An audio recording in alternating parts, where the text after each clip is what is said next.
अचलपूरचे नवनिर्वाचित आमदार प्रवीण तायडे यांचं डॉक्टर राम ठाकरे यांच्या इथं भव्य असं स्वागत सोहळा आयोजित केलाय। राम ठाकरे साहेब साधारण असतील ना मोठे असते, फक्त कसं आहे ते माणूस राजकारणात उतरला नाही असं डॉक्टर राम ठाकरे यांच्या इथं नवनिर्वाचित आमदार प्रवीण तायडे यांचा भव्य सत्कार या ठिकाणी होता। फटाके टाके बोलले बा मस्त या ठिकाणी भव्य असा सत्कार होताना दिसत आहे।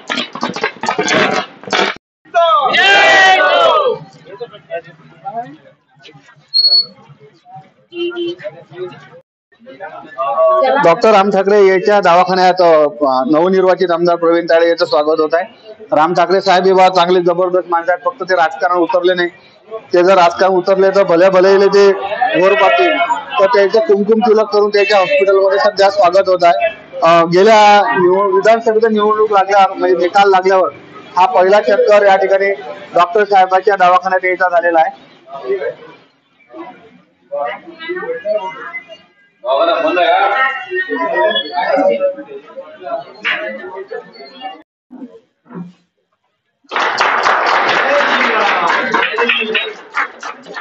प्रवीण भाऊ आगे बढ़ो, हम तुम्हारे साथ हैं। प्रवीण भाऊ मंत्री बनो, हम तुम्हारे साथ हैं। भारतीय जनता पार्टी का जय हो।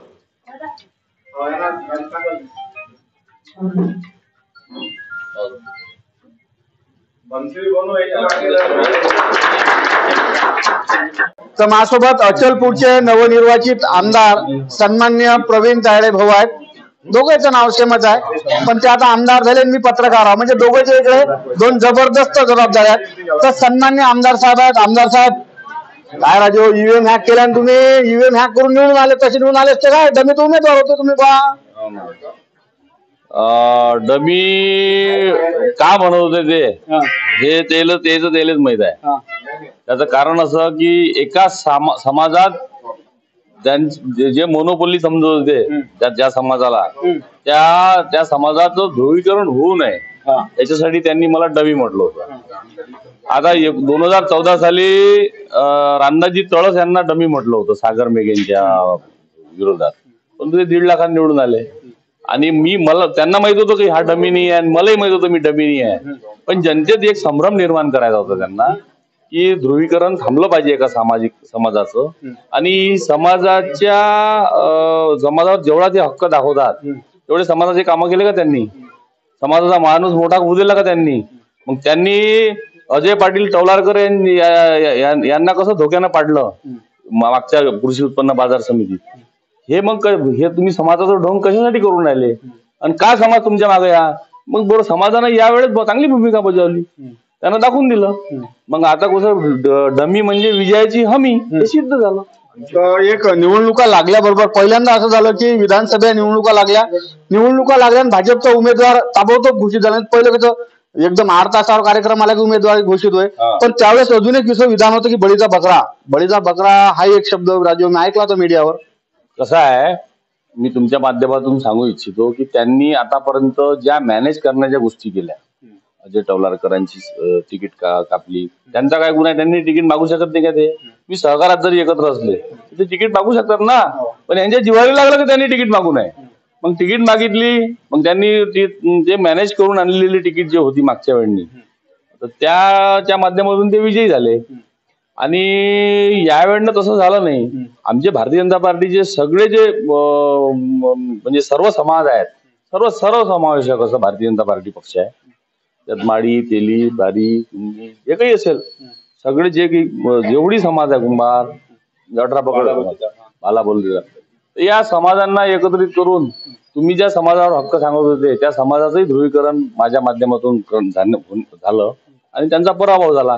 राहिली गोष्ट तुम्ही काय म्हणतो ते आता बळीचा बकरा, तर ते बळीचा बकरा करण्याचा प्रयत्न केला त्यांनी 2 नाव दिले होते की प्रवीण तायडे सोडून कोणाला तिकीट दिल्या गेली पाहिजे, त्याचे जिल्हाध्यक्षांनी दिले होते आणि वरती त्यांनी प्रयत्न केले, शिंदे गटाला सोडवायचा प्रयत्न केला, परंतु भारतीय जनता पार्टीच्या कोट्यातली सीट होती, भारतीय जनता पार्टीची हक्काची जागा होती, ती सन्माननीय देवेंद्रजींनी त्यांचं ऐकलं नाही किंवा वरिष्ठांनी ऐकलं नाही आणि मला तिकीट देण्यात आली।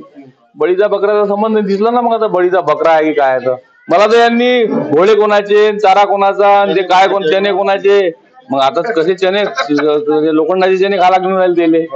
म्हणून म्हटलं की कोणाला नाव ठेवताना तुम्ही आतापर्यंत फळ वल्गना केल्या ना, म्हणजे असं होईल मग ते तसं होईल आणि ते अमकं करा धवशीनं बोलत गेले तुम्ही आतापर्यंत. तुमची धवत चालली 20 वर्ष, पर्याय नव्हता.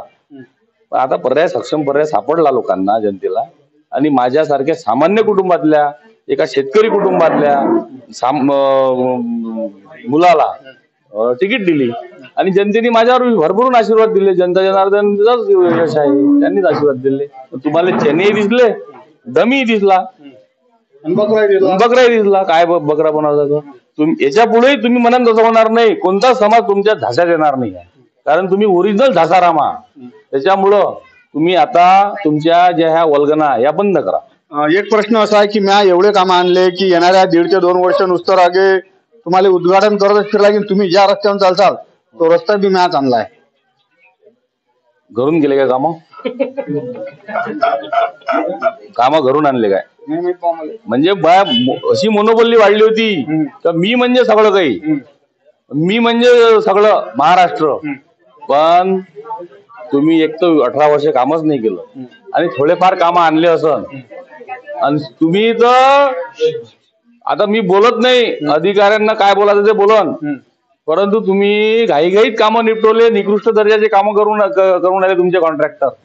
म्हणजे रोड जो होता सिमेंट रोड पहिलेचा, त्याच्यावरच तुम्ही 95-5चे कामं सुरू केले.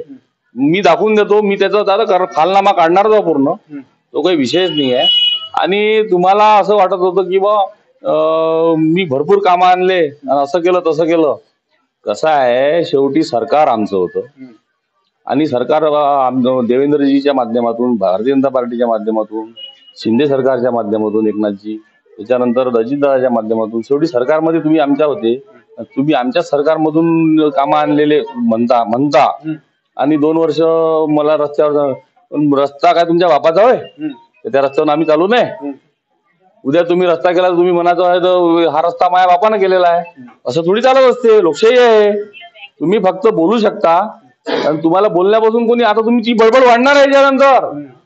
तुम्हाला आता बडबड इंजेक्शन घ्यायला लागते, काय घ्यायला लागते हे पाहून घेता बरोबर म्हणा, कारण तुमची बडबड वाढणार आहे. कारण फ्रस्ट्रेशन वाढत असते ना पडल्यावर, ते तुमचं वाढलं, आता वाढणार आहे. तुम्ही कोणाला हागवून म्हणता, कोणाला तुम्ही काय म्हणता, अजून काय काय बोलाल, त्याचं उत्तर आम्हाला देण्यात रस नाहीये.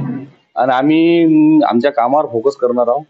सरकार बनत आहे, काम होणार आहे, आम्ही काम त्या पद्धतीनं करणार आहोत, एवढंच मी म्हणू शकतो. फक्त एक शेवटचा प्रश्न जो मा भावनेसोबत जुटलाय, स्वर्गवासी कुणाल डेपे महामार्ग, परतवाडा ते अमरावती महामार्गाचं रुंदीकरण, प्रवीण भाऊची काय भूमिका राहील?